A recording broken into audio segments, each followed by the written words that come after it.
everyone, this is Angela, and welcome to my channel, Angie the ENTJ. Please be sure to like, subscribe, comment, and click on the notifications bell so that you'll know whenever I upload any new content. Hey, y'all, listen, this is some good news. They have this dusty prevention gel that they're calling male birth control. So what needs to happen is that he needs to get a prescription. Hopefully it doesn't require a prescription of the gel, but basically all it takes is a little squirt of the gel and rub it on the shoulder blades. And listen, if you think that he won't follow through, then what you can do, especially if you're a relative to a Dusty who is living beneath your roof, he's taken over your basement, he is calling your sofa, your couch, his bed. Listen, especially nowadays in 2024, he can't find a woman that's stupid enough to date him. What you can do is offer him a daily massage using this gel. That way, he's not creating more difficulties for you, embarrassing you and your family by creating children that he cannot afford, and making more problems for the rest of us in this society overall. You see, I find it hilarious that now that there are 65,000 girls and women who are walking around pregnant as a result of being R-worded, that, oh, abracadabra, now there's a gel which is showing some promise of effectively lowering a man's sperm count so low that he cannot reproduce. See, what happened to the fast-tailed, hot-in-the-tail little girl or the loose woman, who just busted wide open for any and everybody? What happened to that narrative of these people using birth control, using abortion as a birth control method? Seeing it as sort of like a get out of jail free card. What happened there? What happened to that narrative? Y'all remember? So now that they have this anti-dusty reproductive suppression gel out here that is as simple as rubbing it once a day on the guy's shoulders. And they also said that it takes about 8 weeks for it to kick in.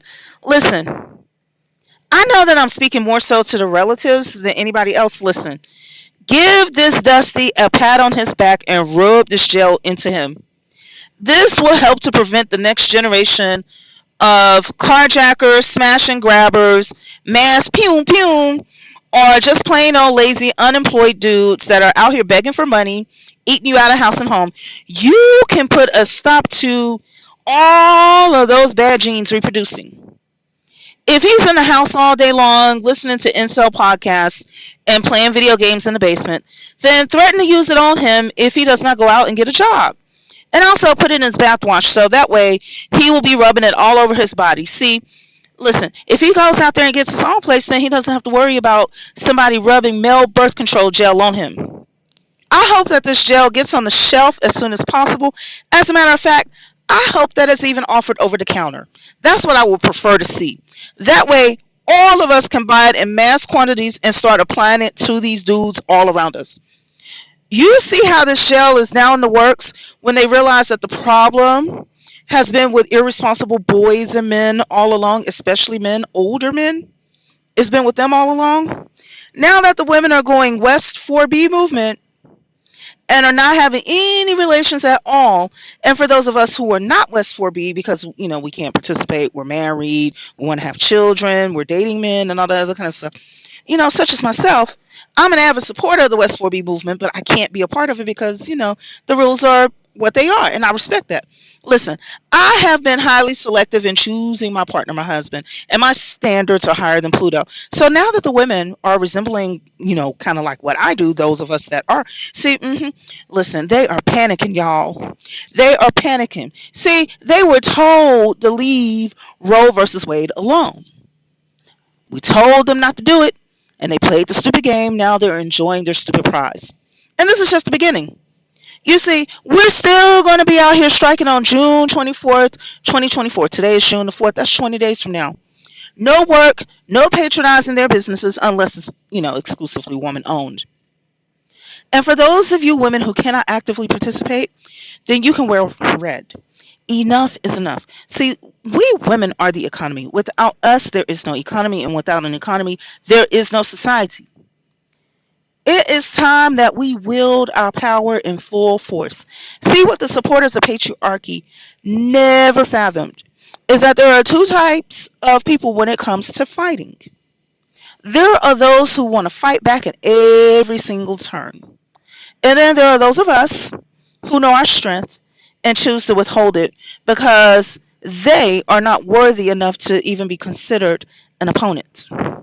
However, since now they've crossed the last boundary that we told them not to, it's time to show them our full strength and how we can cripple them without lifting one finger. The women in Iceland did it back in 1975. They were tired of being overworked, underpaid, and disrespected, taken lightly, so they took a day off. They called in sick, and they crippled the economy of Iceland by that evening. As in, I want you to think about it. When they woke up that morning, the economy was stable and humming along just fine that morning. By evening, it was collapsing within hours. You see, we can do the same thing here in the U.S. Here is a snippet from a video that I shared on the community page maybe a few days ago, showing how important daycare is to a town in Minnesota, Warren, Minnesota to be exact, and how without it, other businesses cannot function because the women who do the bulk of childcare would not be able to come to work. Teachers cannot come to school to teach. Hospital workers, hospitality staff, the jobs that are often overlooked, undervalued, and filled with women would cause an economic shutdown of the town because of not having adequate daycare. And daycare jobs are often filled by women who are being paid poorly. Let's watch a snippet and then I will be back. Shannon Mortensen, the city administrator. In 2014, Warren was down to a handful of in-home childcare providers, and Little Sprouts, the only childcare center left, was in trouble. The president said, well, 2 p.m. today, we're closing our doors and we're filing for bankruptcy. I went to my boss and I was very emotional. And I said, I think I have to quit. I have to leave. We have to move because there's no daycare. And we said, well, what are we going to do? Because we can't not have a daycare in Warren. That's Phil Thompson. He's a business owner in Warren and sits on the city's economic development board. Is that how you kind of view daycare, as almost like a public good or a service? I do now, yep. What changed? When you learn about the mechanics of it and economically how it operates, you have to have affordable daycare. So I talked to a couple of friends of mine and we ponied up some money to keep the doors open. The donations gave some breathing room, but the big problem remained. The business model was unsustainable. The high school was calling us because they couldn't hire teachers because there's no daycare. The hospital, the nursing home, other businesses in town. So everyone looked to the city to come up with a solution. The city would build a state-of-the-art facility optimized for childcare with potential spots for over 100 kids, and the community would fund it with a 0.5% sales tax. So then we put it to the general public here in Warren, and it passed by 15 votes. If that was a commercial building at $3 million, the loan payments would be $160,000 to $180,000 a year. But it's not a commercial building.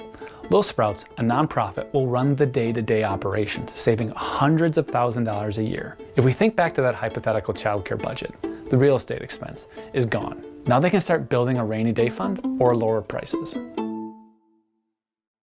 When you basically first found out that... Okay, I'm back. You see how quickly the community went into action to save the daycare so that people can continue to come to work? You see how quickly they began to understand that having adequate childcare was an essential part of the operation of their society? Well, listen, that was just a small thing. We women can do the same thing on a national scale. Don't go to work, ladies. Call in sick on June 24th. Take the day off, not only from paid labor, but especially from unpaid labor. Because you see, all of our collective unpaid labor, which is valued at about $2 trillion each year for this nation, it is subsidizing the U.S. economy. The way that the child care was subsidizing the growth of the community within Warren, Minnesota. And it was threatened with an economic crisis without it. Since they're asking us, or just asking in general, what is a woman? Oh, they don't know what a woman is? Honey, this is one way to confirm who we are without a doubt. You see, let me tell you something. In economics, There are what are called factors of production. There are 4 of them. They are labor, land, capital, and entrepreneurship. You see, labor represents the people who will do the work. Without labor or people, you have no economy. And guess what women do? We bring forth the labor. Hitler discovered this inconvenient truth after he unalived millions of people in concentration camps all throughout the Nazi Empire. He was faced with the question, who is going to be the labor force for his regime? This is when he came up with the Mother's Cross, which he gave away 3 different categories: the gold, the silver, and the bronze. The bronze crosses were to the mothers who birthed at least 4 or 5 children. Okay, for those who had 6 or 7 more children, they earned the silver cross, and those who had 8 or more children, they were considered a golden mother. They had a golden cross. You see, he was forced to accept the inconvenient truth about the fact that a workforce is not something that can be produced within a day at a factory somewhere. The anti-abortion crowd that overturned Roe versus Wade, they are worse than Hitler in the sense that they don't even recognize a woman's importance within the fabric of this society. Other than Mother's Day, which was initially celebrated in the U.S.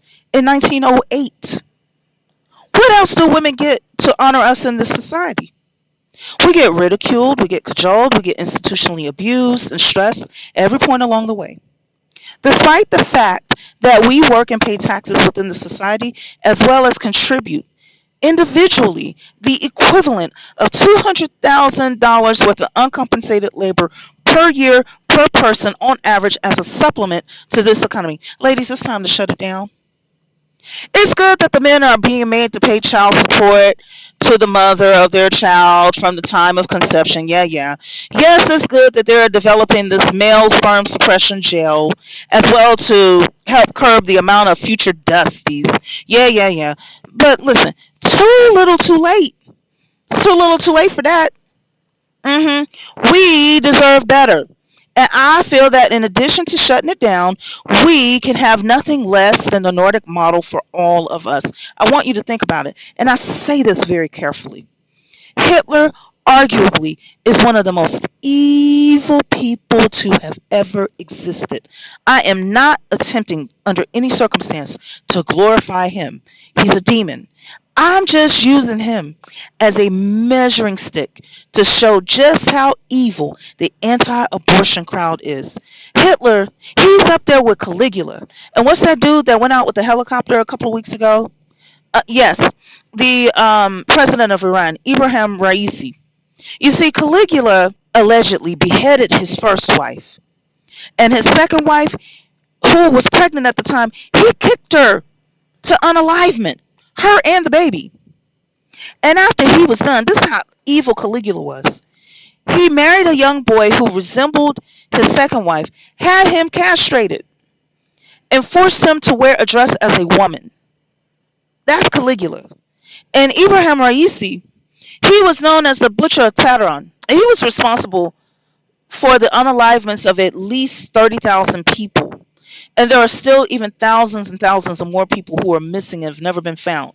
Listen, when the Iranian diaspora learned about the passing of Ibrahim Raisi, listen, they were in the comment sections. They were grieving the loss of the helicopter.